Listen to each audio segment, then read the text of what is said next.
ತಂದೆ ತಾಯಿ ಇಬ್ಬರೇ ಮೂರು ಲೋಕವೆಂದ ದೃಕ್ಪತಿ ಸುಬ್ರಹ್ಮಣ್ಯನಗ್ರಜ ಸಂಕಷ್ಟಹರ ಗಣಪತಿ ಭಕ್ತ ಕವಚ ನಿನಗೆ ವಂದನೆ ನಿನ್ನ ಕಿವಿಯಲಿರಲಿ ನಮ್ಮ ಪ್ರಾರ್ಥನೆ. ಎಲ್ಲರಿಗೂ ಶುಭ ಸಂಜೆ.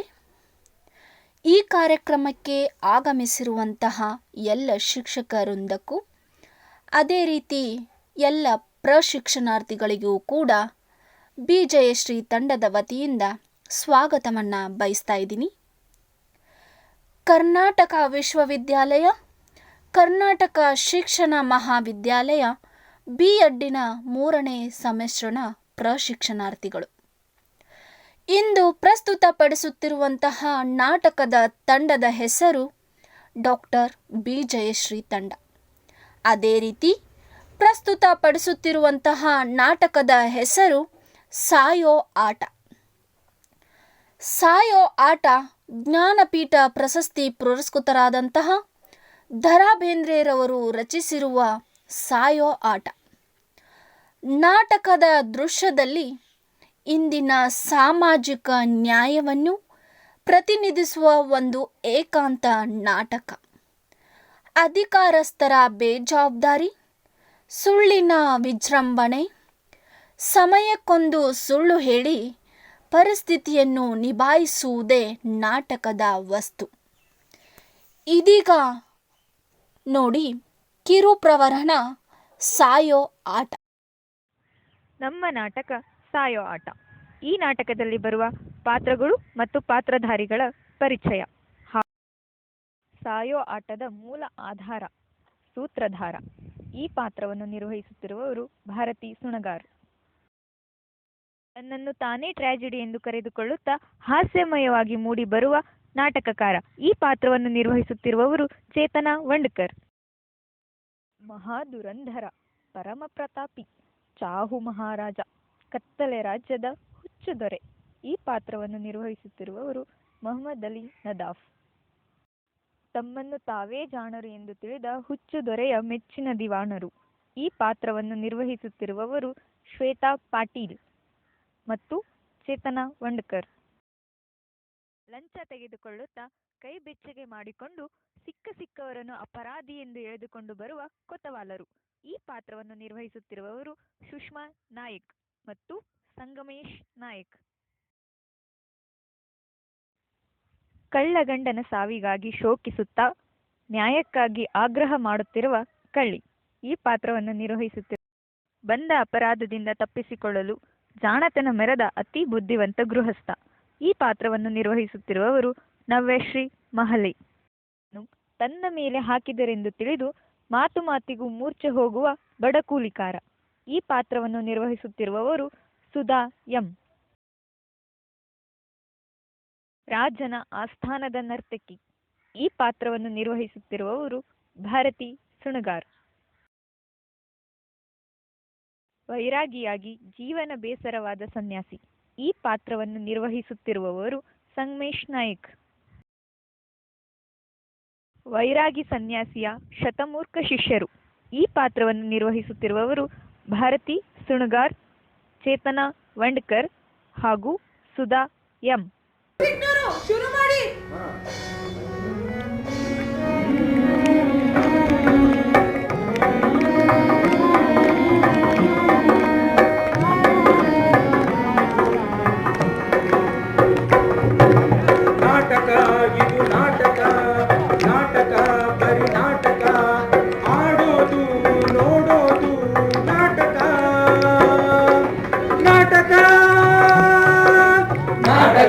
ಇದು ನಾಟಕ, ನಾಟಕ ಬರೀ ನಾಟಕ, ಆಡೋದು ನೋಡೋದು ನಾಟಕ, ನಾಟಕ.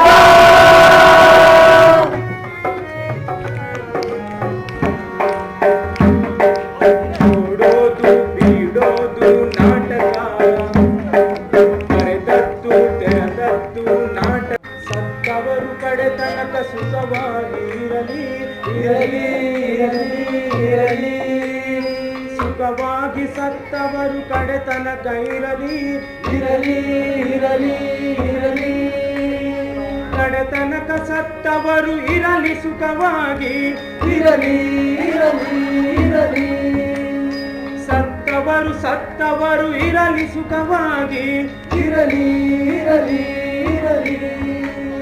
ಸತ್ತವರು ಎಂದಿಗೂ ಸಾಯದಿರಲಿ ಇರಲಿ.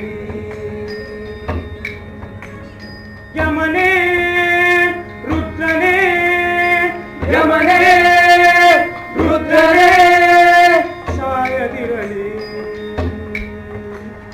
ಸತ್ತವರು ಸಾಯದಿರಲಿ ಸತ್ತವರು ಸಾಯದಿರಲಿ ಸತ್ತವರು ಸಾಯದಿರಲಿ. ಭಾರತೀಯಕ್ಕ ಸ್ಟಾರ್ಟ್ ಮಾಡಿ. ಬರ್ತಿತ್ತು ಅಬ್ಬಾ, ವೃತ್ತಿ ದೇವತೆ ಪ್ರಾರ್ಥನೆ ಇಷ್ಟು ಸಾಕು. ಇಷ್ಟು ಪ್ರಾರ್ಥನೆಯಿಂದ ದೇವರು ಪ್ರತ್ಯಕ್ಷವೇ ಆದರೆ ಎಂತೆಂತವರು ಕೂಡ ಸಾಯಲಾರರು. ಅಂದ್ಮೇಲೆ ನಮ್ ನಾಟಕದಲ್ಲಿ ಸಾಯರ್ ಪಾಡೇನು? ನಮ್ ನಾಟಕ ನಾವಾಡಲು ಯಾವ್ಯಾವ ಅಡ್ಡಿಯೂ ಇಲ್ಲ. ಸಭಿಕರೇ, ನಾನು ನಮ್ಮ ನಾಟಕದ ಆರಂಭದಲ್ಲಿ ನಿಮಗೆ ಎರಡೂ ಕೈ ಜೋಡಿಸಿ ಕೇಳ್ಕೊಳ್ಳೋದೇನೆಂದ್ರೆ, ನಮ್ ನಾಟಕ ಸಾಯೋ ಸಾಗ್ರ ಸಂಗೀತದ ಆಟ. ಇದರ ಹೆಸರೇ ಸಾಯೋ ಆಟ. ನಿಮ್ಮಂತ ಕಲಿತ ಪಂಡಿತರು ಇಂಗ್ರೇಜಿಯೊಳಗೆ ಅದೇನೋ ಟ್ರಾಜಿಡಿ ಅಂತಿರಲ್ಲೋ, ಅದೇ ಇದು. ನಾಟಕದ ಅಂತ್ಯ ನಾಯಕನ ಅಂತ್ಯ. ಅಂತೂ ಇಂತೂ ಅಂತ್ಯಕ್ಕೆ ಅಂತ್ಯ ಕೂಡಿ ಕೊನೆಯಲ್ಲಿ ನಿಮ್ಮಂತವರಿಗೆ ಸಂತೋಷವಾದ್ರೆ ಇಷ್ಟೇ ಸಾಕು. ಈ ಮೊದಲು ಪ್ರಸಿದ್ಧಪಡಿಸಿದಂತೆ ಈ ನಾಟಕದಲ್ಲಿ 1-3-4 ಹೆಣ ಬೀಳ್ತಾವೆ. ಅಷ್ಟರಲ್ಲೇ ತಾವೆಲ್ಲ ಸಂತೋಷ ಪಡಬೇಕು. ಇಷ್ಟೇ ನಮ್ಮ ಭಿನ್ನ. ಈ ಟ್ರಾಜಿಡಿ ಮುಂದೆ ಶೇಕ್ಸ್ಪಿಯರ್ನ ಟ್ರಾಜಿಡಿ ಕೂಡ ಏನೇನೂ ಅಲ್ಲ. ನಮ್ಮ ನಾಟಕ ನಾವೇ ಹೊಗಳ್ಕೊಂಡ್ರೆ ಅಷ್ಟೊಂದು ಯೋಗ್ಯನೂ ಅಲ್ಲ. ಆದ್ರೂನು ಪೂರ್ವ ಸೂತ್ರಧಾರ ಪದ್ಧತಿಗೆ ಹೇಳ್ಕೊಂಡೇ ಹೊರತು ಬೇರೆ ಏನೂ ಇಲ್ಲ. ತಪ್ಪು ದೋಷ ಏನಾದ್ರೂ ಇದ್ರೆ ನಮ್ ಪ್ರಾಚೀನರ ತಲೆ ಮೇಲೆ ಹೊರಿಸ್ಬಿಡಿ. ಏನ್ ಹೇಳಿ? ಏನಪ್ಪಾ ಸೂತ್ರಧಾರ ಅಂತ ಸಡ್ಲ್ ಬಿಟ್ರೆ ಇಲ್ಲಿ ಉದ್ದುದ್ದಾಗಿ ಮಾತು ಹಚ್ಕೊಂಡ್ ನಿಂತ್ಬಿಟ್ಟೆ. ಅಲ್ಲಿ ಕಳ್ಳನ್ ಪಾತ್ರ ವಹಿಸ್ತವನು ಒಂದ್ ಪದ ಹೇಳಿ ಪ್ರಾಣ ಬಿಡ್ಬೇಕು ಅನ್ಕೊಂಡವನೆ. ಒಳಗ್ ಬಾ, ಆಟ ಆರಂಭವಾಗ್ಲಿ. ನೋಡಿದ್ರ ಸಭಿಕರೇ, ನಮ್ ನಾಟಕದಲ್ಲಿ ಸಾಯೋರ್ಗು ಎಷ್ಟ್ ಆಸೆ ನೋಡಿ. ಪದ ಹೇಳಿ ಸಾಯ್ಬೇಕಂತಾರೆ. ಪದ ಹೇಳೋ ಆಯಾಸದಲ್ಲಿ ಪ್ರಾಣ ಹೋಗ್ಬಿಡ್ಬೋದು. ಮಿತ್ರರೇ, ಸೂತ್ರಧಾರ ಹಿಂಗ್ ಹೇಳಿದಾನಂತೆ ಹೇಳ್ಬಿಡ್ರಿ. ಸಾಯೋ ಕಾಲಕ್ಕೆ ಸುಮ್ನೆ ಪ್ರಾಣ ಬಿಡ್ಬೇಕಂತೆ. ಪ್ರಾಣ ಸಂಕಟದಲ್ಲಿ ಹಾಡಿ ಪ್ರೇಕ್ಷಕರಿಗೆ ತೊಂದರೆ ಕೊಡೋದು ಕಳ್ರಿಗಷ್ಟೇ ಅಲ್ಲ ರೀ, ಸಜ್ಜನರಿಗೆ ಯೋಗ್ಯ ಅಲ್ಲ.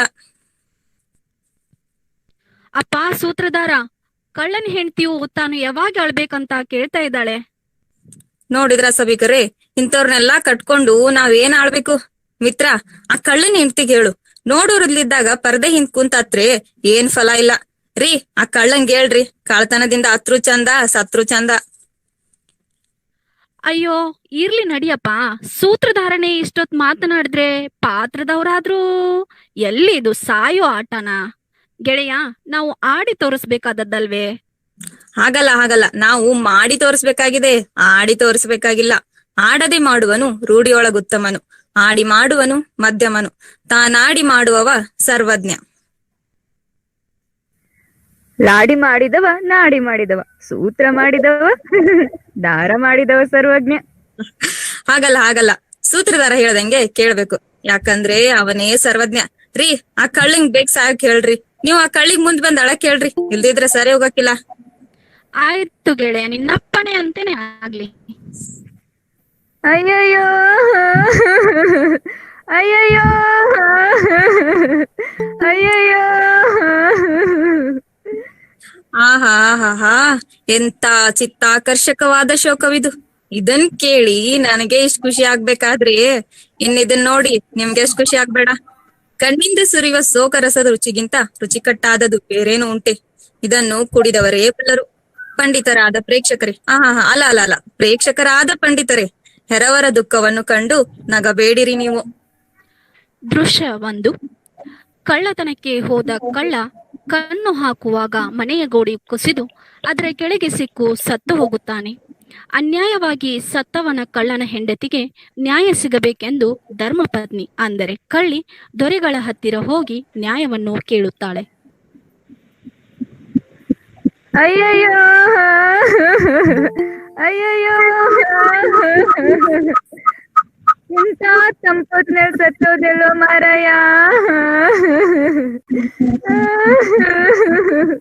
ನೀನ್ ಸತ್ತು ಯಾರು ಬರೋದಿಲ್ಲ, ನಾ ಸತ್ತು ಯಾರು ಬರೋದಿಲ್ಲ. ಈ ಮನೆಯವ್ರೆಲ್ಲ ಏನ್ ಸತ್ತೋಗಿದಾರ?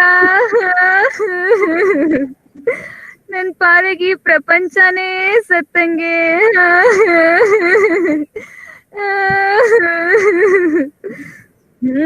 ಅಡವಿಲೊಳೋದು ವ್ಯರ್ಥ ಅಂತ ಹಿರಿಯರು ಹೇಳಿರೋದೇನ್ ಸುಳ್ಳಲ್ಲ. ಜನ ಇಲ್ಲದ್ಮೇಲೆ ಇದು ಅಡವಿನೇ. 4 ಜನ ಕೇಳೋರಿದ್ರೆ ಅವಳೋರ್ಗೂ ಹುರುಪ್ ಬರುತ್ತೆ. ಹುರುಪೇ ಇಲ್ಲದ್ ನನ್ನಂತ ಬಲ್ವಿಲ್ಲದ ಹೆಣ್ಮಗಳು ಎಷ್ಟು ತಾನೇ ಹೇಳ್ಬೋದು. ಅಯ್ಯಯ್ಯೋ,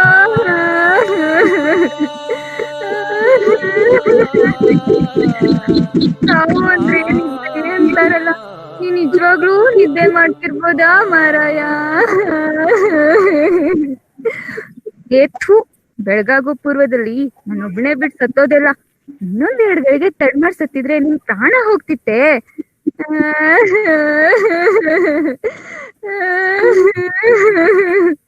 ಸತ್ತೋರ್ ಮುಂದೆ ಹತ್ರಾದ್ರೂ ಆಗೋದೇನು, ಯಾರಾದ್ರೂ ಬರೋ ತನಕ ಅಳೋದೇನೆ, ಸುಮ್ನಿರೋದ್ ವಾಸಿ.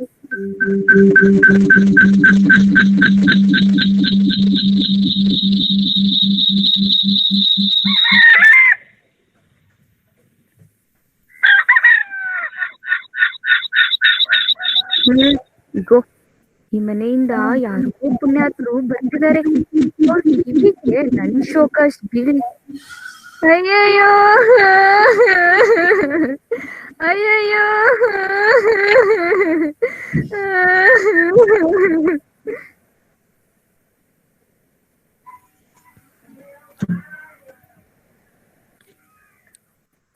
ಇದೇನ್ ಹೊತ್ತಿಗ್ ಬನ್ನಪ್ಪ ಮುಂಜಾನೆಯಿಂದ? ಅಪಶಕನ, ಅಪಶಕನ, ಇಲ್ಲಿ ಕಳ್ತಿರುವ. ನನ್ ಗಂಡನ್ನ ಕಳ್ಕೊಂಡಿದೀನಿ, ತಿರುಗ್ ತಂದ್ ಕೊಡ್ತೀರಾ ನೀವು? ಏನವ್ವ, ಅವನೆಲ್ಲಿ ಹೋಗಿರೋನು? ಎಲ್ಲಿ ಹೋಗಿದಾನೋ ಗೊತ್ತಿಲ್ಲ, ಈ ಜಗತ್ತನ್ನೇ ಬಿಟ್ಟು ಹೋಗಿದ್ದಾನೆ. ಸ್ವರ್ಗಕ್ ಹೋದ್ನೋ ನರ್ಕಕ್ ಹೋದ್ನೋ ಒಂದು ಗೊತ್ತಿಲ್ಲ. ಮುತ್ನಂತ ಗಂಡ ಸತ್ತೋನಲ್ಲಪ್ಪ. ಅಯ್ಯೋ, ಹೀಗೋ? ಮುತ್ತೋದ್ರೆ ಸಿಗ್ಬಹುದು, ಸತ್ತೋದ್ರೆ ಹೇಗ್ ಸಿಗ್ಬಹುದು? ಎಷ್ಟ್ ದಿವ್ಸ ಆಯ್ತು ಹೋಗಿ? ಅಪ್ಪ, ದಿವಸವಲ್ಲ ಗಂಟೆ ಇಲ್ಲ, ಸತ್ತೊಂದ್ 2 ಗಳಿಗೆ ಆಯ್ತಷ್ಟೇ. ಈಗ ಈ ಮಣ್ಣಿನ ರಾಶಿ ಒಳಗೆ ಪ್ರಾಣ ಬಿಟ್ಟಿದ್ದಾನೆ. ಅಯ್ಯಯ್ಯೋ, ಹೇಗಾಯ್ತು? ಅದೇ ಒಂದ್ ಮಾಡಕ್ ಹೋಗಿ ಇನ್ನೊಂದಾಯ್ತು. ನನ್ ಕುತ್ತಿಗೆ ಗೋಡೆ ಒಳಗ್ ಹೋಗೋಷ್ಟ್ ಗುಂಡಿ ತೋಡಕ್ ಹೋಗಿ ಇಡೀ ಗೋಡೆನೆ ಕೊರಳಿಗ್ ಬಿತ್ತು. ತನ್ ಪ್ರಾಣನೇ ಬಿಟ್ಬಿಟ್ಟ. ಓಹೋ, ಅಂದ್ರೇನು ಕಳುವಾಡ್ಲಿಕ್ ಬಂದಿದ್ನೇ? ಹಾ ಹೌದು, ಅದೇ ತನ್ನ ಉದ್ಯೋಗಕ್ ಬಂದಿದ್ದ. ಹಾಗಾದ್ರೆ ತಡೆ, ಕೊತ್ವಾಲ್ಗೆ ತಿಳಿಸಿ ಪಾರುಪತ್ಯ ಮಾಡಿಸ್ತೇನಿಲ್ಲು. ಹೂ ಅಂತಾರಲ್ಲ ಅದು. ಈಗೋ ಅದೇನ್ ಈಗೋ? ಹಾ ಹಾಗೆ. ಈಗೇನು ನಿನ್ನ ಆಸೆ? ಗಂಡನಂತೂ ಕೈ ಬಿಟ್ಟು ಹೋದನು. ಇನ್ನು ನನಗೆ ನ್ಯಾಯ ಬೇಕು, ನ್ಯಾಯ. ಹೇ, ಹೌದಲ್ಲೇ ಕಳ್ಳಿ, ಇದೆಂತ ನ್ಯಾಯ? ಅನ್ಯಾಯ, ಇದು ಅನ್ಯಾಯ.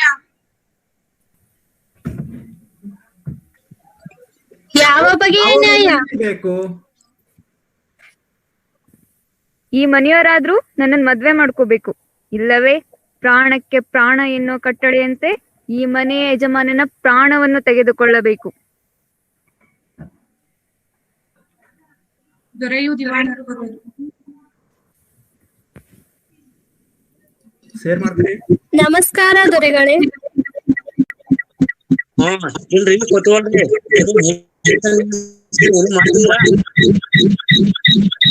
ನಮಸ್ಕಾರ. ನಮಸ್ಕಾರ.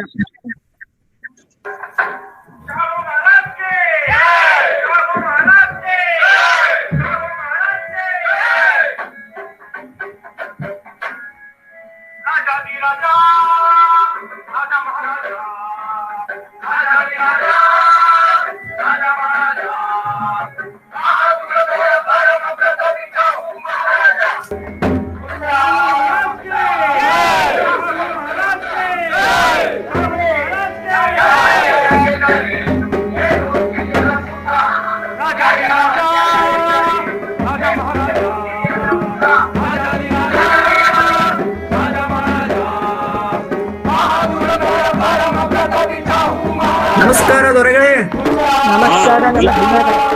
ಏನ್ರಿ ಕೊತ್ವಾಲ್ರಿ ಇದನ್ನು ನಿಲ್ಸ್ಕೊಂಡು ಯಾರನ್ನೂ ಮಾಡ್ತಿದ್ದೀರಾ? ಈ ಅನಾಥ ಆಗಿರುವ ಗಂಡನನ್ನು ತನ್ನ ಕೆಳಗಿನ ಉದ್ಯೋಗದಲ್ಲಿ ತೊಡಗಿರುವಾಗ ಈ ಮನೆಯವರ ಗೋಡೆಯು ಅವನ ಮೈ ಮೇಲೆ ಬಿದ್ದು ಪ್ರಾಣ ಬಿಟ್ಟಿದ್ದಾನೆ.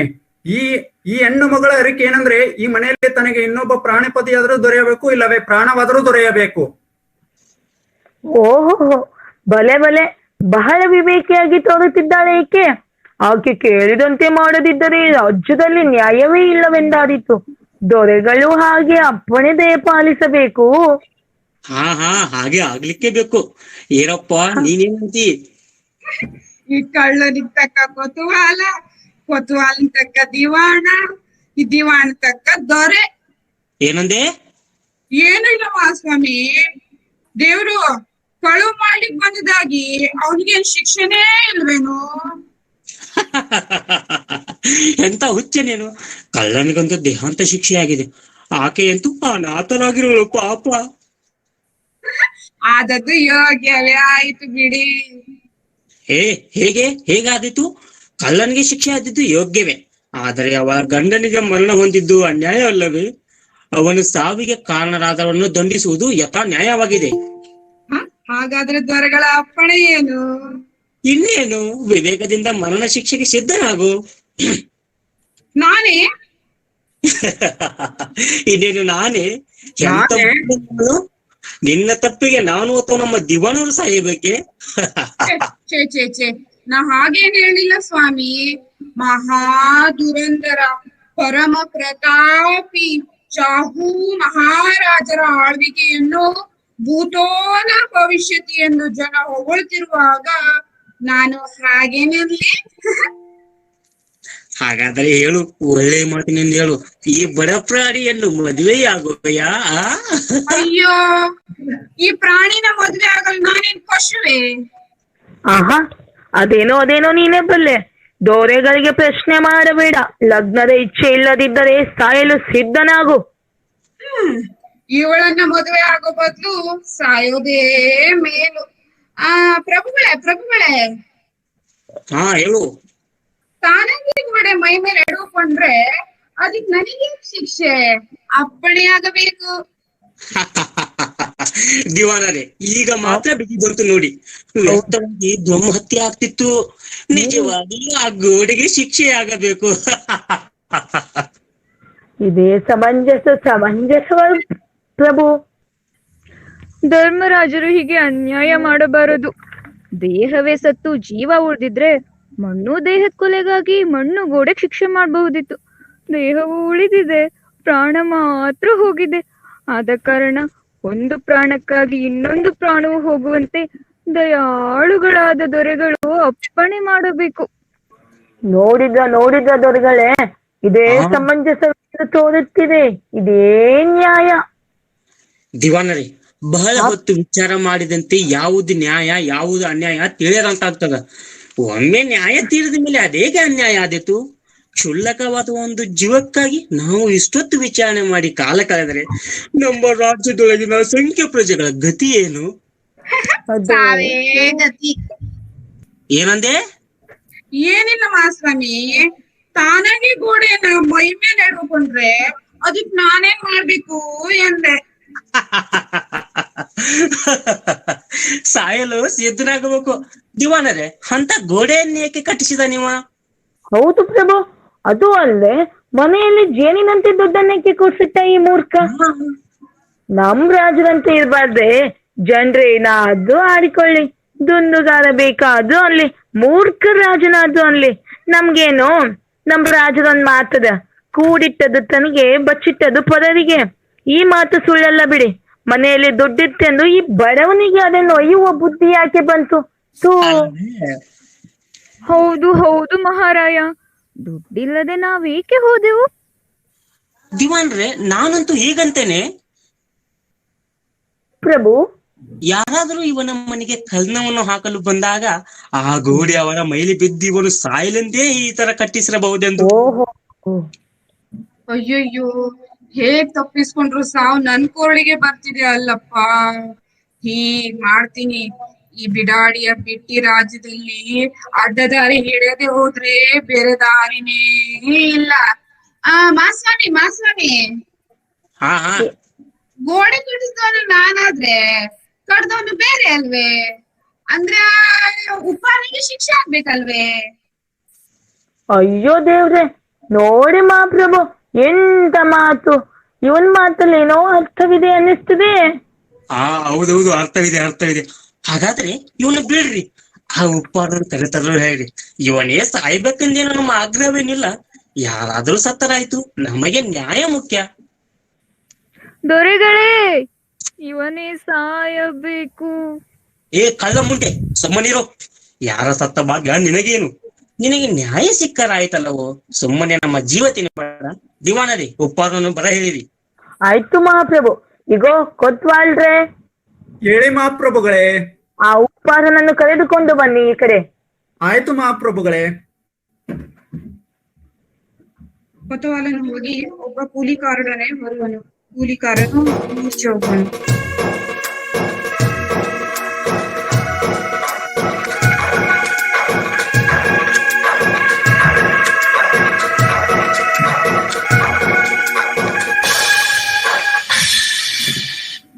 ಅಯ್ಯೋ, ಇವನಾವ ದುರ್ದವ್ಯ ಕೈಯಲ್ಲಿ ಸಿಕ್ಕನೋ ಈ ಕೂಲಿಕಾರ.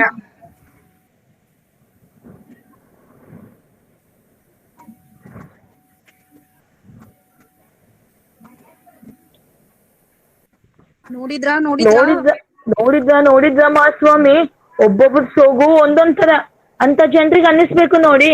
ಅಯ್ಯೋ ಪಾಪ, ಒಳ್ಳೆ ಮನುಷ್ಯ. ಇಲ್ಲ ಸಲ್ಲದ ಆರೋಪ ಮೈ ಮೇಲೆ ಹೊರಿಸಿದರೆ ಮಾನಗೇಡಿ ಆಗೋದಕ್ಕಿಂತ ಮರಣವೇ ಸಂದು ಸತ್ತಿರ್ಬೇಕು. ಕೊತ್ತವಾಲನೆ, ನೋಡಿ ಈ ಪ್ರಾಣಿಯನ್ನ, ಮೈ ಹುಳಿ ಜಡಿ ಬಿಟ್ಟಂತೆ ಬಡಿಯುವುದನ್ನ. ಎದ್ದೇಳುತ್ತಾನೆ ತಾನೆ.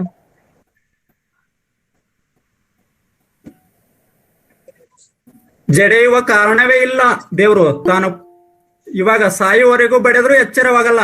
ಇವನು ಸಾಯುವುದೇ ಲೇಸು.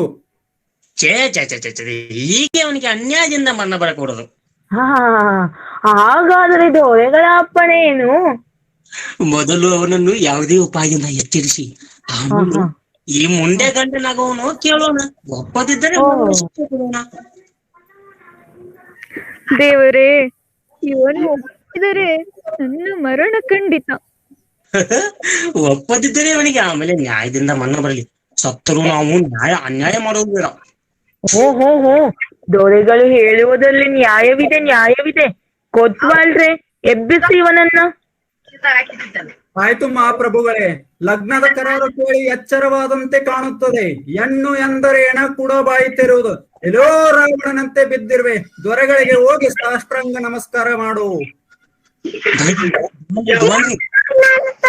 ಪ್ರಭು ಕೇಳಿರಿ. ಪ್ರಭು, ಹೀಗಿದ್ದರೂ ಅದು ಹೆಣ್ಣು, ಒಳ್ಳೆ ಹೆಣ್ಣಲ್ಲ, ಅವನು ಮೂರ್ಖನೇ. ಎಲ್ಲೋ ಈಕೆಯನ್ನು ಮದ್ವೆ ಆಗ್ತೀಯಾ? ಮಹಾಪ್ರಭು, ಅಂತ ಅಪರಾಧ ನಾನೇನ್ ಮಾಡಿವ್ರಿ ನಾವು? ಹಾಗಿದ್ನ ನೋಡಿ ಕೂಲಿಕಾರ ದಿಂಡುರುಳಿಕೆ. ಅಯ್ಯೋ, ಮಾತಿಗೆ ಮೂರ್ಛೆ ಹೋಗೋ ಈ ಮಲರೋಗಿಯನ್ನೇಕೆ ನನ್ನ ಕೊರಳಿಗೆ ಕಟ್ಟುವಿರಿ ದೊರೆಗಳೇ? ಮತ್ತೆ ನನ್ ಕೊರಳಿ ಬಿಡ್ತೀಯಾ? ಏನ್ ಕತೆ? ಶಾಸ್ತ್ರಕ್ಕೊಬ್ಬ ಗಂಡನ ನಿನಗೆ ಸಿಕ್ಕಾಯ್ತಲ್ ಬಿಡು. ದಿವಾನ್ರೆ, ಇವನು ಇಷ್ಟೊತ್ತೇನು ವಿಚಾರಣೆ ಮಾಡುತ್ತಿದ್ದಾನೆ? ಎಂತ ವಿಚಾರ ಸ್ವಾಮಿ? ವಿಚಾರಿದ್ರೆ ಇವನ್ ಗತಿ ಹೀಗೆ ಆಗ್ತಿತ್ತು. ವಿಚಾರವಂತಿಕೆ ಇಲ್ಲದ ಮಲರೋಗಿ ಅಂತೆ ಬಿದ್ದಿದ್ದಾನೆ. ಪ್ರಾಣಿ, ಒಳ್ಳೆ ಮಲರೋಗಿ ಆಗಿರ್ಬೇಕು. ಎಲ್ಲವೂ ವಿಚಿತ್ರ. ಕರೆದು ಹೆಣ್ಣು ಕೊಟ್ಟರೆ ಅವನಿಗೆ ಮಲರೋಗ ಬಂತೆ. ಇವನನ್ನು ಸಾಯುವ ಉಪಾಯ ಸಾಕು. ಇಂಥವರಿಗೆ ದಂಡವೈಬೇಕು. ದಿವಾನರೇ, ನೋಡುತ್ತಿದ್ದೀರಿ ನೀವು ನಾಟಕವನ್ನ? ನೋಡುತ್ತಿದ್ದೇನೆ ಮಹಾಪ್ರಭು. ಕೊತ್ವಾಲ್ರೆ, ಎಬ್ಬಿಸಿ ಮಂಡನನ್ನ. ಆಯ್ತು ಮಹಾಪ್ರಭುಗಳೇ. ಏನು ಇಲ್ಲ ದೇವರು, ಇವನು ಸಾಯುವನು ಬದುಕುವನು ನೋಡುತ್ತಾ ಇದ್ದೇನೆ. ಛೇ, ಸಾಯ್ಲಿಕ್ಕೆ ಅವನ್ಗೆ ಏನಾಗಿದೆ? ದಾಡಿ. ಮತ್ತು ರಾಜಾಜ್ಞೆ ಇಲ್ಲದೆ ಯಮನಾಜ್ಞೆಯಾದರೂ ಇವನಿಗೆ ಹೇಗಾದೀತು? ಪ್ರಜೆಗಳಿಗೆ ರಾಜನೇ ಯಮನು. ಹೌದು ಪ್ರಭುಗಳೇ. ತಮ್ಮ ರಾಜ್ಯದಲ್ಲಿ ತಾವೇ ನಮಗೆ ಯಮ, ತಾವೇ ನಮಗೆ ಮೃತ್ಯು, ತಾವೇ ನಮಗೆ ಸಾವು, ಸರ್ವವೂ ತಾವೇ. ಎಲ್ಲೋ ಉಪ್ಪಾರನೆ, ಎದ್ದೇಳು, ಮೈಯೊಳಗಿನ ಸೊಕ್ಕೇನು ಉತ್ತರ ಕೊಡುವುದಿಲ್ಲವೇನು ಮೂರ್ಖ. ಅಯ್ಯ, ನನ್ ಕರೆದ್ರಾ? ನಿನಗೆ ಈ ಕೆಟ್ಟ ಮನೆಯನ್ನು ಕಟ್ಟು ಎಂದು ಯಾರು ಹೇಳಿದ್ದಾರೆ? ನೋಡು, ನೀನು ಈ ಬಡ ಮನುಷ್ಯನ ಮರಣಕ್ಕೆ ಕಾರಣನಾದೆ. ಈಗ ಇವಳನ್ನು ಮದುವೆಯಾಗಲು ಒಪ್ಪುವುದಿಲ್ಲವೇ? ಏ ಉಪ್ಪಾರನೆ, ನೀನು ದೇಹಾಂತ ಶಿಕ್ಷೆಗೆ ಪ್ರಾಯಶ್ಚಿತನಾಗ್ಲೇಬೇಕು. ಅಯ್ಯ, ನಾನು ಉಪ್ಪಾರನಲ್ಲ, ಒಬ್ಬ ಬಡ ಕೂಲಿಕಾರ. ಉಪ್ಪಾರನಲ್ಲದಿದ್ದರೆ ಇಲ್ಲಿಗೇಕೆ ಬಂದೆ ಪ್ರಾಣಿ? ಈ ಕೊತ್ವಾಲ್ ಸಾಹೇಬ್ ನನ್ ಜಕ್ಕೊಂಡ್ ಬಂದ್ರು. ಅವನು ಬೇಕಾದ್ ಮಾಡ್ತಾನೋ, ನೀನಾಕೆ ಬಂದೆ ಮೂರ್ಖ? ಅಯ್ಯೋ, ನನಗೆ ಕೂಲಿ ಎಲ್ಲಿ ದೊರಕಬಹುದು ಎಂಬುದನ್ನ ವಿಚಾರ ಮಾಡುತ್ತಾ ನಿಂತಿದ್ದೆ. ಆಗ ಈ ಕೊತ್ವಾಲ್ ಸಾಹೇಬ್ರು ನನ್ನ ಜಕ್ಕೊಂಡ್ ಬಂದ್ರು. ಮಹಾಪ್ರಭುಗಳೇ ನೋಡಿದ್ರಾ, ಉಪ್ಪು ಖಾರ ಹಚ್ಚಿ ಹೇಳುತ್ತಿರೋದು ಕೂಲಿಕಾರ. ಹಾ ನೋಡ್ತಿದ್ದೀನಿ. ಇದ್ರ ಮೇಲಿಂದ ನೀವು ಒಪ್ಪ ಅಂತ ನನ್ ಖಾತ್ರಿ ಆಗ್ತದೆ ಬಿಡು. ಅಯ್ಯೋ, ನೀ ಕೂಲಿಕಾರನಲ್ವೋ? ದೇವ್ರು ಎಲ್ಲಿ ತಂದೆ, ಎಲ್ಲಿಯ ಉಪ್ಪು ಎಲ್ಲಿಯ ಉಪ್ಪಾರ, ಕೂಲಿ ಅವನಿಗೆ ಕೂಲಿಕಾರ ಅಂತಿರಲ್ಲ. ಎಲ್ಲೋ ಕೂಲಿಕಾರ, ಉಪ್ಪಾರ ಉಪ್ಪಿಟ್ಟು ಅಂತ ಹೇಳಿ ತಲೆ ತಿಂತೀಯೋ? ಒಲೆ 18 ಜಾತಿಯವರನ್ನೆಲ್ಲ ನೆನಪಿಡೋಣವೇ ನಾವು? ಶೂಲಕ್ಕೇರಿಸಬೇಕಾದರೆ ಕೂಲಿಕಾರನೇನು ಉಪ್ಪಾರನೇನು? ಕೂಲಿಕಾರನೆಂದರೆ ಉಪ್ಪಾರನ ಸಹಾಯಕನಲ್ಲವೇ? ಅಯ್ಯೋ ದುರ್ವಿಧಿಯೇ, ಇದೇನು ಅನ್ಯಾಯ! ನಾವು ರಾಜಧರ್ಮ ನೆನೆಸಿ ಶಿಕ್ಷೆ ಮಾಡಲು ಸಿದ್ಧರಿದ್ದರೂ ಸಾಯಲು ಯಾರೂ ಸಿಗಬಾರದೆ? ಸಾಯಲು ನಾ ಮುಂದೆ ನೀ ಮುಂದೆ ಎಂದು ತಾವಾಗಿ ಬರದೊಟ್ಟಿಗೆ ಇರಲಿ, ಎಲ್ಲರೂ ಕರುಳು ತಪ್ಪಿಸಿಕೊಳ್ಳುವ ಜೀವಗಳಾಗಬೇಕೆ? ಹೀಗೆ ನಮ್ಮ ರಾಜ್ಯದಲ್ಲಿ ಅಧರ್ಮವಾದ ಮೇಲೆ ರಾಜ್ಯ ಉಳಿಯುವ ಆಸೆಯೇ ಇಲ್ಲ. ಅದು ನಿಜ. ಏನಂದೆ ಸ್ವಾಮಿ? ದಿವಾನರೇ, ಹಾ ಪ್ರಭು. ಕೊಂದು ಬಿಡಿ ಆ ಯಬಡನನ್ನು. ಮುಂಜಾನೆಯಿಂದ ಮಾಡಿದ ಕೆಲಸವೆಲ್ಲ ವಿಫಲವಾದವು. ಈ ಹೆಂಗಸು ಚಿಕ್ಕ ಪ್ರಾಯದವರಿಗೆ, ಇವಳಿಗೆ ಹೊಟ್ಟಿಗೆ ಹಾಕುವವರು ಸಿಗುವವರೆಗೂ ಕೊತವಾಳರ ವಶದಲ್ಲಿರ್ಲಿ. ಪಾಪ, ಅವಳಿಗೆ ಜಗತ್ತಿನ ಅನುಭವವಿಲ್ಲ, ಚಿಕ್ಕ ವಯಸ್ಸು. ಅಯ್ಯೋ ದೇವ, ಕಂಡ್ಕೊಂಡವ್ರ ಮನೆಗಟ್ಲಿಕ್ಕೆ ನನ್ನನ್ನು ಏನಂತ ತಿಳ್ಕೊಂಡಿದಾರೋ ನಮ್ ದೊರೆಗಳು. ಗೃಹಸ್ಥರೇ, ಹಾ ಮಹಾಸ್ವಾಮಿ. ನೀವಾದ ಈ ವಿಚಾರಗಳಿಗೆ ಬುದ್ಧಿ ಹೇಳ್ಬಾರ್ದಾ? ಸುಮ್ನೆ ವಿಚಾರಣೆ ಇಲ್ದೆ ಸಾಯ್ಬೇಕಂತ ಬಂದಿದೆ ಪೀಡೆ. ಏ ಕೂಲಿಕಾರ, ಹುಚ್ಚ, ಹೇಳಿದಷ್ಟು ಮಾಡು. ದೇವ್ರು ಕೂಲಿಕಾರನು ದಿವಾನರಿಗೆ ಲಂಚವನ್ನ ನೀಡುವನು. ದೇವ್ರು ನಿಮ್ ಕೈ ಮೇಲ್ ಕೈ ಹಾಕಿ ಆಣೆ ಮಾಡ್ತೀನಿ, ನಾ ಈ ಕೆಲ್ಸ ಮಾಡಿಲ್ಲ. ಓಹೋ ದೊರೆಗಳೇ, ಇವನ ಕೈ ಬೆಚ್ಚಗಿದೆ, ಹಾಕು, ಕೈ ಮೇಲೆ ಹಾಕು. ಹಿಡೀರಿ. ದೊರೆಗಳೇ, ಇವನು ತಪ್ಪು ಮಾಡಿದ್ದರೆ ಇವನು ಹೆದರುತ್ತಿದ್ದಿಲ್ಲವೇ? ಹೆದರಿಲ್ಲದಿದ್ದರೆ ಇವನ ಕೈ ಬೆಚ್ಚಗಾಗಿರಲು ಹೇಗೆ ಸಾಧ್ಯ? ಇವನ ಕೈ ಬೆಚ್ಚಗಿದೆಯೋ? ಹಾ ಪ್ರಭು. ಹಾಗಾದ್ರೆ ತಣ್ಣಗಾಯ್ತು ಬಿಡಿ, ಇವನು ಅಪರಾಧಿ ಅಲ್ಲ ಅಂತ ಗೊತ್ತಾಯ್ತು. ಇವನನ್ನು ಬಿಡ್ಲ ದೇವ್ರು? ಚೀ ಹಾಗೆ ಬಿಡಲು ಬರೋದು. ಬೇರೆ ಅಪರಾಧಿ ಸಿಗುವಂತೂ ಬಿಡಲೇ ಬರುವುದಿಲ್ಲ. ಬೇರೆ ಅಪರಾಧಿ ಸಿಗದಿದ್ದರೆ ಇವನನ್ನು ಬಿಡುವುದು ಹೇಗೆ? ಪಾಶವು ಸಡಿಲಾದರೂ ಯಮನರು ಬಿಚ್ಚಿಕೊಂಡು ಹೋಗಲೆಲ್ಲರು. ಏನು ಮಾಡಲಿ ನನ್ನ ತಂದೆ? ಅಗೋ, ಅಲ್ಲಿ ನೋಡು, ನಿಂತವರಲ್ಲಿ ಯಾರಾದರೂ ಮಾಡಿರಬಹುದೆಂದು ಸಂಶಯವೇ ನಿನಗೆ? ಮಹಾಪ್ರಭು, ಆ ರಾಜನರ್ತಕಿಯೇ ಮಾಡಿರ್ಬೇಕು. ಅಯ್ಯೋ, ಆಕೆಗೂ ಈ ಕಳ್ಳನ ಮರಣಕ್ಕೂ ಯಾವ ಬಾದರಾಯಣದಿಂದ ಸಂಬಂಧವನ್ನು ಜೋಡಿಸುವನು ಈ ಅರಣ್ಯ ಪಂಡಿತನು? ಕಳ್ಳರಿಗೂ ರಾಜನರ್ತಕಿಯರಿಗೂ ರಾತ್ರಿಗೂ ಮರಣಕ್ಕೂ ಸಂಬಂಧವಿರುವುದೇನೋ ನಿಜ. ಕೊತ್ವಾಲರೇ, ಹೇಳಿ ಮಹಾಪ್ರಭುಗಳೇ. ಹಿಡಿದುಕೊಂಡು ಬಾ ನರ್ತಕಿಯನ್ನು. ಆಯ್ತು ಮಹಾಪ್ರಭುಗಳೇ, ಈ ಕೈಯಿಂದ ಯಾರ್ಯಾರನ್ನು ಮುಟ್ಟು ಪವಿತ್ರವಾಗಿದೆಯೋ? ದಿವಾನರೇ, ಹಾ ಪ್ರಭು. ಹೊತ್ತೇರಿತು, ಅವಳನ್ನು ಅರಮನೆಗೆ ತರಲು ಹೇಳಿರಿ. ನಮ್ಮ ಮಧ್ಯಾಹ್ನದ ಊಟವಾಗಿ ಅವಳ ನ್ಯಾಯ ವಿಚಾರಣೆಯಾಗಲಿ. ಅವಳು ರಾಜನರ್ತಕಿ ಇದ್ದರೂ ಕುಲವಂತರು ಕೂಡ ಅವಳ ಸಂಬಂಧ ಬರುವುದರಿಂದ ಅವಳು ಕುಲಿನಲೆಂದೇ ತಿಳಿಯಬೇಕು. ಏನಾದ್ರೂ ಹೆಂಗಸಲ್ಲವೇ? 4 ಜನರ ಮಧ್ಯೆ ಅವಳ ನ್ಯಾಯ ವಿಚಾರಣೆ ಬೇಡ. ಇನ್ನೇನು ಏಕಾಂತದಲ್ಲಿ ನ್ಯಾಯ ವಿಚಾರಣೆ ಆಗುವುದೇನು? ಒಳ್ಳೆಯ ನ್ಯಾಯ, ಒಳ್ಳೆಯ ವಿಚಾರಣೆ. ಅಯ್ಯೋ ದೇವ್ರೆ, ಈ ಊರ ಬಸವಿಗೆ ಯಾಕೋ ಇಷ್ಟು ಮಾನ? ದಿವಾನರೇ, ನಿಮಗೆ ಬುದ್ಧಿದೆಯೇ? ಹೇಳಿ ಪ್ರಭು. ರಾಜ ನರ್ತಕಿ ಆಗಲಿ ಕುಲೀನರಾಗಲಿ ಎಂದು ಭೇದ ಭಾವ ಮಾಡ್ಲಿಕ್ಕೆ ನಮ್ಮದು ನಾಟಕವೇ?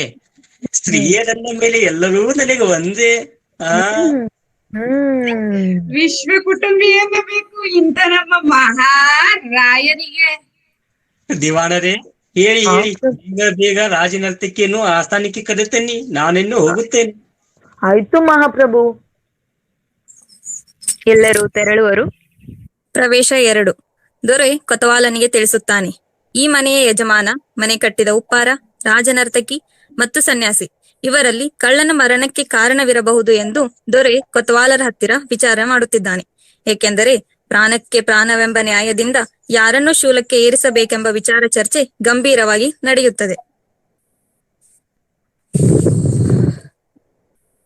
ದೊರೆಗಳೇ, ನಮಸ್ಕಾರ. ಹಾ, ಹೇಳಿ ದಿವಾನರೇ. ಯಾಕೆ, ಏನಂತಾರೆ ಅಪರಾಧಿ? ಹತ್ತಿರ ಹಾಯುವುದೇ ಕಷ್ಟವಾಗಿದೆ ಮಹಾಪ್ರಭು. ಏನ್ ಮಾಡ್ತಾಳೆ? ಸಿಕ್ ಬಿದ್ದವ್ರನ್ನೆಲ್ಲ ತೆಕ್ಕಿ ಬಿದ್ದಾಳ್ತೋಳೆ. ಹೌದು ಏ ಕೊತ್ವಾಲನೇ, ಕೊತ್ವಾಲ, ಹೇಳಿ ಮಹಾಪ್ರಭು. ಆ ಗೃಹದ ಉಪ್ಪಾರ, ಕಳ್ಳಿ, ನರ್ತಕಿರೆಲ್ಲರನ್ನು ಕರೆದುಕೊಂಡು ದೊರೆಗಳ ಹತ್ತಿರ ಬನ್ನಿ ಬನ್ನಿ. ಆಯ್ತು ಪ್ರಭುಗಳೇ.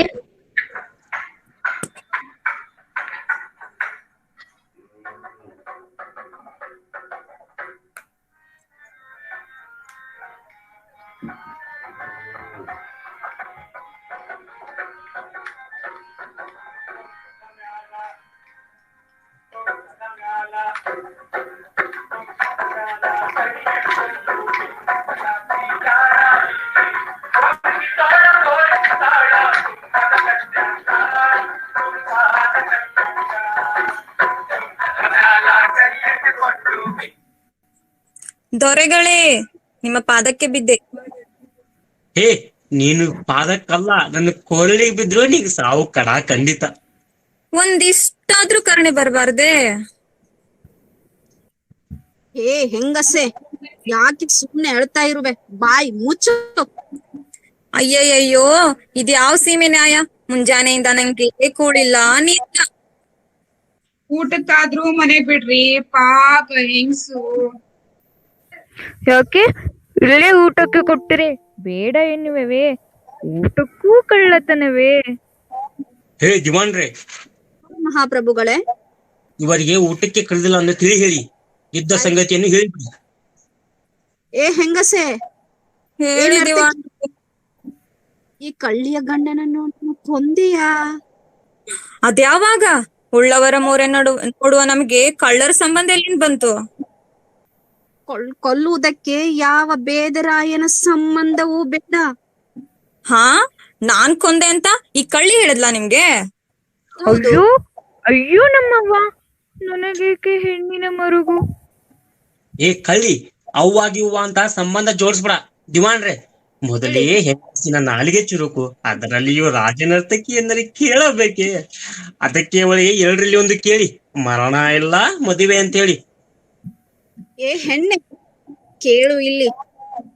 ಆಯುವೆಯೋ ಅಥವಾ ಆ ಕಳ್ಳಿಯನ್ನು ಮದುವೆಯೋ? ಒಳ್ಳೆಯ ನ್ಯಾಯ ದೊರೆಗಳು. ನಾವು ಹಾಗೆ ಮಾಡಲಾರೆವು. ಹಾಗಾದ್ರೆ ಏ ಕಳ್ಳಿ ಹೇಳಿ. ನೀನು ಉಪವಾಸ ಸತ್ತು ಹೋಗು. ಏ ನರ್ತಕಿ, ನೀನು ಶೂಲಕ್ಕೆ ಸತ್ತು ಹೋಗು. ದಿವಾನರೇ, ನನ್ನ ಮುಂಜಾನೆಯ ಸಂಬಳ. ನೀನು ಪ್ರಾಣ ಸಂಕಟದಿಂದ ಪಾರಾದಿದ್ದೇ ಹೆಚ್ಚಾಯ್ತು. ಸಂಬಳ ಅಂತೆ ಸಂಬಳ. ನಡೆ. ಅಯ್ಯೋ, ಯಜಮಾನನನ್ನು ಬೇಡಿದರೆ ಯಜಮಾನತಿಯನ್ನು ಗಂಟು ಹಾಕುವಿರಲ್ಲ ದೊರೆಗಳೇ? ಅಲ್ಲ ದೊರೆಗಳೇ, ಸತ್ತವನು ಗಂಡಸು, ಅವನಿಗಾಗಿ ಸಾಯೋಳು ಹೆಂಗಸು. ಅದಲ್ಲದೆ ಇದು ಎಲ್ಲಿಯ ನ್ಯಾಯ? ಏ ಕಳ್ಳಿ, ನಿನ್ನ ಕೊನೆ ಆದ್ರೂ ಏನು ಹೇಳು. ನನ್ನನ್ನು ಜೀವದಿಂದ ಬಿಡಿರಿ. ಯಾವ ಯಜಮಾನ ಬೇಡ, ಗಿಜಮಾನ ಬೇಡ. ಈ ನರ್ತಕಿಯ ಜೋಡಿಗೆ ಸುಖದಿಂದ ಇರುವೆ. ಒಬ್ಬ ಗಂಡಸಿನ ಸಲುವಾಗಿ ಪ್ರಾಣ ಕೊಡೋ ಹೊಣೆ ಹೆಂಗಸಿಗೇಕೆ? ಮೊದಲು ನ್ಯಾಯ ವಿಚಾರಣೆ ಆಗ್ಲಿ. ಅಯ್ಯೋ ಇದೊಳ್ಳೆ ಪೀಕಲಾಟ ಬಂತಲ್ಲ, ಒಳ್ಳೆ ಆಟ ಆಯ್ತು ಅದು. ಆಟ? ಏನ್ ಆಟ? ಅಗ್ಗೋ ಅಲ್ಲಿ ಕೊತ್ವಾಲ್ರು ಸನ್ಯಾಸಿ ಅಂತ ಇರ್ತಿದ್ದಾರೆ. ಕೊನೆ ಆಶ್ರಮಕ್ಕೆ ಬಂದೆ ಅವರೇ ಮರಣಕ್ಕೆ ಯೋಗ್ಯ.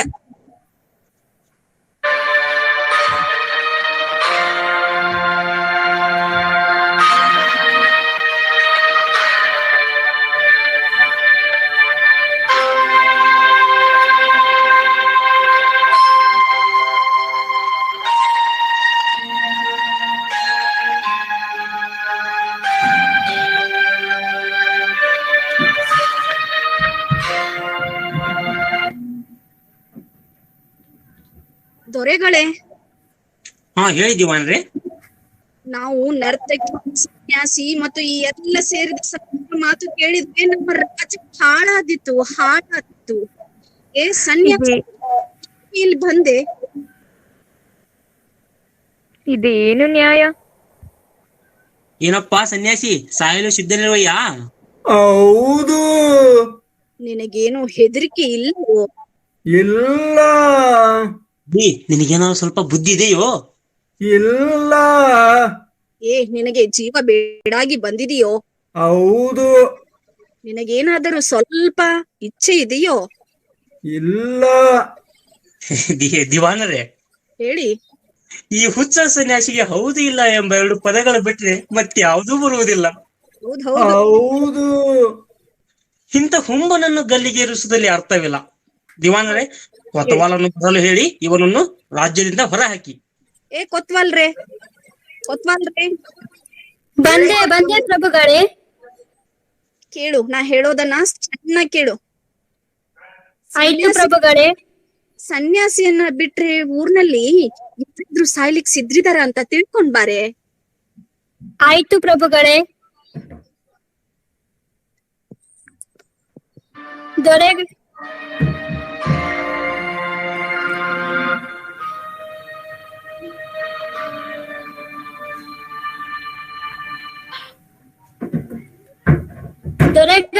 ದೊರೆಗಳೇ. ಹಾ ಹೇಳಿ ಕೊತ್ವಾಲ್ರೆ. ಅರಮನೆಯ ಸುತ್ತಮುತ್ತ ಊರನ್ ಹುಡುಕ್ ಬಂದೆ. ಎಷ್ಟು ಹುಡುಕಿದ್ರು ಯಾರು ಸಾಯಲು ಸಿಗ್ಲಿಲ್ಲ. ಹಾ ಆಗ್ಲಿ, ಸನ್ಯಾಸಿ ಆತ್ಮ ಹೋದ್ರು ಸಂತೃಪ್ತಿಯಿಂದ ಸಾಯಲಿ. ಲೋ ಸನ್ಯಾಸಿ, ನಿನ್ನನ್ನು ಶೂಲಕ್ಕೇರಿಸಬೇಕು ಅಥವಾ ಗಲ್ಲಿಗೆ ಹಾಕಬೇಕು? ಹೇಳು, ಇದ್ರೆಲ್ಲಾದ್ರೂ ನಿನ್ನ ಇಚ್ಛೆಯನ್ನು ಈಡೇರಿಸೋಣ. ನಿಮ್ಮ ಆಸೆಯಂತೆ ಆಗಲಿ ಮಹಾಪ್ರಭುಗಳೇ. ದಿವಾನರೇ, ಇವನನ್ನು ಕೊಲ್ಲುವುದರಿಂದ ನಮಗೆ ಪುಣ್ಯ ಬಂದಂತಾಯಿತು. ಹೌದು, ಪುಣ್ಯ ಬಂದಂತಾನೆ. ಇನ್ನು ನೀವು ವಿಶ್ರಾಂತಿ ಹೊಂದ್ಬಿಡಿ. ನಾಳೆ ಸನ್ಯಾಸಿ ಇಚ್ಛಾ ಪೂರ್ತಿಯನ್ನ ಮಾಡೋಣ. ಹೌದೌದು, ಮುಂಜಾನೆಯಿಂದ ನ್ಯಾಯ ವಿಚಾರಣೆ ಮಾಡಿ ತುಂಬಾ ದಣದಿದ್ದೇವೆ. ನಮಗೀಗ ನೆಮ್ಮದಿ ಬೇಕು. ಪ್ರಶ್ನ 3. ಸನ್ಯಾಸಿ ಪಾದ ತಾಕಿದ ರುದ್ರಭೂಮಿಯಲ್ಲಿ ಯಾರು ಮೊದಲು ಸಾಯುವರೋ ಅವರಿಗೆ ಮುಂದಿನ ಜನ್ಮದಲ್ಲಿ ಸುತ್ತಲಿನ ರಾಜ್ಯ ಪದವಿ, ಆಮೇಲೆ ಸಾಯುವವರಿಗೆ ಮಂತ್ರಿ ಪದವಿ ದೊರೆಯುತ್ತದೆ ಎಂಬ ಅತಿಯಾದ ಆಸೆಗೆ ಹುಚ್ಚು ದೊರೆ ಮತ್ತು ಅವನ ಹುಚ್ಚು ದಿವಾನ ಸಾಯಲು ಸಿದ್ಧರಾಗುತ್ತಾರೆ. ಏನು ಬೇಬಂದಿಶಾಹಿ ರಾಜ್ಯವಿದು? ನರ್ತಕಿಯ ಪಾಪ ಸನ್ಯಾಸಿಗನ್ನೊಂಗಾಯ್ತು. ಇರ್ಲಿ, ಆ ನರ್ತಕಿ ಮಾಡಿದ ತಪ್ಪಾದ್ರೂ ಏನು? ಆ ಕೂಲಿ ಅವನ್ ಕಣ್ಣಿಗೆ ಬಿದ್ದಳಂತಲ್ಲ, ಅದೇ ದೊಡ್ಡ. ಅದೇನು ಯಮದೃಷ್ಟಿಯೋ? ಅಲ್ಲ, ಆ ಕೂಲಿಯವನಾದ್ರೂ ಪಾಪ ದಿಗ್ಭ್ರಾಂತನಾಗಿ ಏನೋ ಮಾಡಿರ್ಬೇಕು. ಅಂತೂ ಏನೋ ಎಲ್ಲಾ ತಿರುವು ಮರು. ಕಳ್ಳ ಕಳವಿಗೆ ಬಂದನೇನು, ತಾನೇ ಸತ್ತನೇನು, ಕಳ್ಳಿ ನ್ಯಾಯ ಬೇಡುವುದೇನೋ, ಇವ್ರು ಕೊಡುವುದೇನೋ. ಏನೋ ಕಾಲಕ್ಕೆದ್ದರಿ ತೆಗೆಯುವ ನ್ಯಾಯವೆಂದು ತಿಳಿದಿರುವರು ಏನೋ. ಅಂತೂ ಈ ಜಗತ್ತಿನಲ್ಲಿ ನ್ಯಾಯಕ್ಕೆ ಇಲ್ಲನು. ಹೌದು, ಸಾವಿನ ಗೋದೊಳಗ್ ಹೋಗ್ನೋ. ಅಯ್ಯ, ಅವನು ತಲೆ ಬೋಳಿಸ್ಕೊಂಡಿದ್. ಪುಣ್ಯಾತ್ಮ ಹೆರುವಾಗಿ ದೇಹ ಕೊಟ್ಟಂತೆ. ಅಯ್ಯೋ, ಅವನ್ ತಲೆ ಬೋಳಿಸ್ಕೊಂಡಿದ್ರಿದ್ದ ಸನ್ಯಾಸಿ ಅನ್ಬೇಕಷ್ಟೇ. ಅವನಿಗೆ ಹೌದು ಇಲ್ಲ ಎಂಬ 2 ಶಬ್ದ ಬರ್ತಾವಂತೆ. ಅಲ್ಲ, ಜೀವನದಲ್ಲಿ ಎಲ್ಲಾ ಮಾಡಿ ಮುಗಿಸಿ ಸಾಯಲು ಸಿದ್ಧನಾಗಿರೋನ್ಗೆ ಹೆಚ್ಚು ಶಬ್ದ ಯಾಕ್ ಬೇಕು ಹೇಳು? ಅಲ್ವೇ, ನೀನು ಜೀವನದಲ್ಲಿ ಎಲ್ಲಾ ಮಾಡಿ ಮುಗಿಸಿದ್ಯಲ್ಲ, ನೀನು ಸಾಯ್ತೀಯ ಹಾಗಾದ್ರೆ? ಹಲೋ, ಅಲ್ಲಿ ನೋಡಿ ವಧುಗ್ರಹದ ಬಾಗಿಲು ತೆರೆದು ಬನ್ನಿ ಹೋಗೋಣ, ನೋಡೋಣ ಯಾರ್ ಸಾಯ್ತಾರೆ ಅಂತ. ಕೊತ್ತವಾಲ್ರೆ ಹೇಳಿ ಪ್ರಭುಗಳೇ. ಎಲ್ಲ ಜನರಿಗೂ ತಿಳಿಸಿ ಹೇಳು, ಈ ಸಿಂಹಾಸನದಿಂದ ಏನು ನ್ಯಾಯ ದೊರಕಿದೆ ಎಂಬುದನ್ನ. ಆಯ್ತು ಪ್ರಭುಗಳೇ. ಕೇಳ್ರಪ್ಪ ಕೇಳ್ರಿ, ಕೇಳ್ರಪ್ಪ ಕೇಳಿ. ಗೋಡೆ ಬಿದ್ದು ಕಳ್ಳಂತೂ ಸತ್ತ. ಕಳ್ಳನ್ ಸಾವಿಗೆ ನ್ಯಾಯ ಒದಗಿಸ್ಕೊಡಕ್ಕೆ ನಮ್ ರಾಜ್ಯದಲ್ಲಿ ಯಾರು ಸಿದ್ರಿಲ್ಲ. ನಿಮ್ಮ ಯಾರು ಸಾಯಲು ಸಿದ್ರಿದ್ದೀರೆ, ಮುಂದೆ ಬನ್ನಿ. ಇನ್ನೊಮ್ಮೆ ನಾನು ಸಾರಿ ಹೇಳ್ತೇನೆ. ಯಾರಾದ್ರೂ ಸನ್ಯಾಸಿ ಬದಲು ಸಾಯೋರಿದ್ರೆ ಮುಂದೆ ಬರ್ರಿ. ನಾನು 3 ಸಲ ಕೇಳುತ್ತೇನೆ, ಯಾರಾದರೂ ಸನ್ಯಾಸಿಗಾಗಿ ಸಾಯಲು ಸಿದ್ಧರಿದ್ದರೆ ತಿಳಿಸಬೇಕು. ಯಾರಾದರೂ ಸನ್ಯಾಸಿಗಾಗಿ ಸಾಯಲು ಸಿದ್ಧರಿದ್ದೀರಿ? ಯಾರಾದರೂ ಸನ್ಯಾಸಿಗಾಗಿ ಸಾಯಲು ಸಿದ್ಧರಿದ್ದೀರಿ? ಯಾರಾದರೂ ಸನ್ಯಾಸಿಗಾಗಿ ಸಾಯಲು ಸಿದ್ಧರಿದ್ದೀರಿ? ನಾವಿದ್ದೇವೆ. ಮಹಾಪ್ರಭುಗಳೇ, 2 ಧ್ವನಿಗಳು ಹೊರಬಿದ್ದವು. ದೊರೆಗಳೇ, ನನ್ನನ್ನು ಹಾಕಿರಿ. ಹಿರಿಯ ನಾನ್ ಮೊದಲು ಗೊತ್ತು ಮೇಲೆ ಹರಿಸಿ ಆಮೇಲೆ ಅವ್ನ್ ಬೇಕಿದ್ರೆ ದೊಡ್ಡ ನಾನ್ ಮೊದ್ಲು ಬಂದಿದ್ದೇನೆ, ನನ್ ಮೊದ್ಲು ಕಲ್ಲಾಗ್ಲಿ, ಆಮೇಲೆ ಬರ್ಲಿ. ಸ್ಟಾರ್ಟ್ ಮಾಡಿದ್ಯಾ? ಬಂದ್ ಮಾಡ್ರಿ ಎಲ್ರು. ಸುಧಾ ಮ್ಯೂಟ್ ಮೈಕ್ ಸಾಯೋ ಜಗಳ ಬಂದ್ ಮಾಡ್ರಿ. ಸಾಯೋದಕ್ಕೂ ನಾ ಮುಂದೆ ನೀವ್ ಮುಂದೆ ಜಗಳ ಆಡ್ಬೇಡಿ. ನನ್ನ ಈ ಚೂಡ ರಾಜ್ಯದಲ್ಲಿ 3 ಜನರಾದ್ರೂ ಮರಣಕ್ಕಂಚದ ಬಂಟರಿದ್ದಾರೆ. ಆದರೆ ಈ ಹೋರಾಟದ ಗುಟ್ಟು ಏನೆಂದು ನನಗೆ ತಿಳಿಯಲಾಗದು. ನಾನು ಹೇಳುತ್ತೇನೆ ಮಹಾಪ್ರಭುಗಳೇ, ನಾನು ಹೇಳುತ್ತೇನೆ. ನನಗೆ ಮೊದಲು ಗಲ್ಲಾಗ್ಲಿ ಅಂತ ನೀವು ವಚನ ಕೊಟ್ರೆ ನಾ ನಿಮ್ಗೆ ಗುಟ್ಟು ಹೇಳಲಾರೆ. ಯಾಕೆ ವಚನ ಕೊಟ್ರೆ ನಾ ಹೇಳಲ್ವಾ? ನನ್ಗೂ ಗಲ್ಲಾಗ್ಲಿ, ನಾನೇ ಗುಟ್ಟು ಹೇಳ್ತೀನಿ. ಇಲ್ಲ ನೋಡು, ಒಳ್ಳೆಯ ಮೋಜು. ರಣರಂಗ ಬಿಟ್ಟ ಮೇಲೆ ಈ ಮರಣಕ್ಕಾಗಿ ಮುಂದಾಗುವ ದೃಶ್ಯ ಬೇರೆ ಕಡೆ ಕಂಡು ಬರಲಾರದು. ಅಯ್ಯೋ, ನೀಲಿ ವಚನ ಕೊಡ್ಲಿಕ್ಕೆ ನಾವು ಯಾವಾಗ್ಲೂ ಸಿದ್ಧರಿರ್ತೀವಿ. ಹೀಗೆ ಗೊಂದಲ ಮಾಡಿದರೆ ನಾನು ಯಾರಿಗೂ ಗಲ್ಲು ಹಾಕಲಾರೆ. ಚೀಚಿ ಹಾಗೆ ಮಾತ್ರ ಮಾಡ್ಬೇಡ್ರಿ. ನಿಮಗ್ ತಿಳಿದಂತೆ ಕ್ರಮ ಕೊಡ್ರಿ. ಆದ್ರೆ ಇಂದು ಗಲ್ಲಾಗ್ಲಲ್ಲ. ಹೌದು, ಒಳ್ಳೆ ವಿಲಕ್ಷಣ ಗುಟ್ಟು ಹೇಳದೆ ಗಲ್ಲು ಇಲ್ಲ. ಹಾಗೆ ಆಗ್ಲಿ. ದೊರೆಗಳು ಹುಟ್ಟುದಾರಿಗಳು, ವಚನ ಮುರಿದವರಲ್ಲ. ಗುಟ್ಟು ಹೇಳ್ತೇವೆ, ಆದ್ರೆ ಇಂದು ಗಲ್ ಮಾತ್ರ ತಪ್ಪಬಾರ್ದು. ಆಗ್ಲಿ. ಏನದು ನಿಮ್ ಗುಟ್ಟು? ದೊರೆಗಳೇ, ಏನ್ ಹೇಳಿರ್ತೀನಿ ಕೇಳಿ. ಈ ಸನ್ಯಾಸಿಗಳ ಪಾದ ತಾಕಿದ ರುದ್ರ ಭೂಮಿಯಲ್ಲಿ ಯಾರು ಮೊದಲು ಸಾಯುವರೋ ಅವರಿಗೆ ರಾಜ್ಯದ ರಾಜ ಪದವಿ, ಆಮೇಲೆ ಸಾಯೋರಿಗೆ ಮಂತ್ರಿ ಪದವಿ ಅಂತೆ. ಅದಕ್ಕಾಗಿ ದೊರೆಗಳಾದ ನೀವು ನಮ್ಮನ್ನು ಗಲ್ಲಿಗೇರಿಸಿ ಸ್ವಲ್ಪ ಪುಣ್ಯ ಕಟ್ಕೊಳ್ಳಿ. ದಿವಾನ್ರೇ. ಮಹಾಪ್ರಭು, ಸನ್ಯಾಸಿಗಳ ಒಳಸಂಚು ನೋಡಿದ್ರಾ? ಈ ಸನ್ಯಾಸಿಯನ್ನು ಹಾಗೂ ಅವನ ತುಂಟ ಶಿಷ್ಯರನ್ನು ರಾಜ್ಯದಿಂದ ಒದ್ದೆ ಹೊರಗೆ ಹಾಕಲು ಕೊತ್ವಾಲನಿಗೆ ಹೇಳಿರಿ. ಯಾರು ಬದಸ್ತರು? ನನಗೆ ಮೊದಲೇ ಅನಿಸುತ್ತಿದ್ರಲ್ಲಿ ಏನೋ ರಹಸ್ಯವಿರಬೇಕನ್ನು. ಬನ್ನಿ ದಿವಾನ್ಜಿ, ನಾವು ನಿಜವಾಗಿಯೂ ಈ ರಾಜ್ಯಕ್ಕೆ ನಿಜವಾದ ಬಾಧಸ್ಥರು. ನಾವೇ ಈ ರುದ್ರ ಭೂಮಿಯಲ್ಲಿ ಪ್ರಾಣ ಕೊಟ್ಟು ಮತ್ತೆ ರಾಜ್ಯ ಪದವಿ, ಮಂತ್ರಿ ಪದವಿಯನ್ನು ದೊರಕಿಸಿಕೊಳ್ಳೋಣ. ಅಯ್ಯೋ ಯಪ್ಪ ವೆಂಕಟರಮಣ, ಈ ರಾಜನ ಮಂತ್ರಿಗೆ ಒಳ್ಳೆ ಪೀಕ್ಲಾಟ ಬಂತಲ್ಲಪ್ಪ. ದಿವಾನರೇ, ಶುಭ ಕಾಲ ಬಂದಾಗ ಹಿಂದೇಟು ಹಾಕಬೇಡಿ. ಬನ್ನಿ, ರಾಜ್ಯ ಪದವಿ, ಮಂತ್ರಿ ಪದವಿ. ಬೇಡ. ದೊರೆಗಳು ಮತ್ತು ದಿವಾಣರು ಇಬ್ಬರು ಕುತ್ತಿಗೆಗೆ ಪಾಶವನ್ನು ಹಾಕಿಕೊಂಡು ನಿಲ್ಲುವರು. ಇದಕ್ಕೆ ಎನ್ನಬೇಕು ನೋಡ್ರಿ ನ್ಯಾಯ ಸಾಮ್ರಾಜ್ಯ ಅಂತ.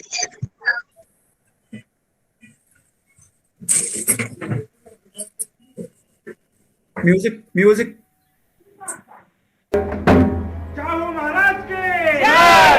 ನವೇಕೋ ಮ್ಯೂಸಿಕ್.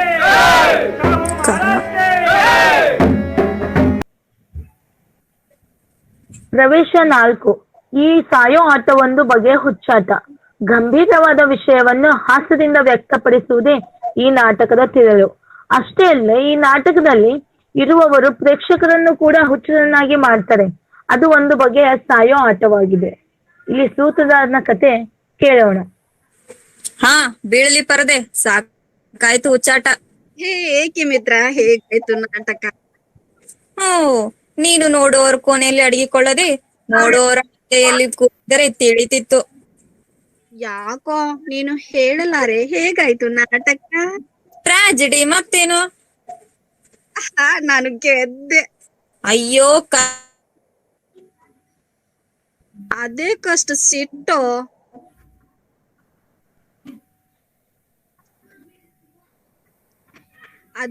ಸಿಟ್ಟು. ನನ್ ಮೇಲೆ.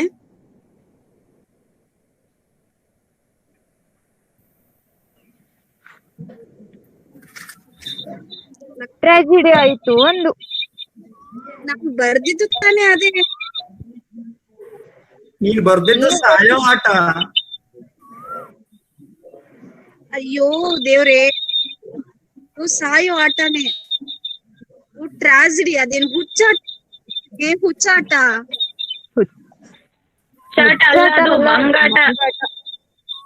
ಅಯ್ಯೋ, ಧನ್ಯವಾದ.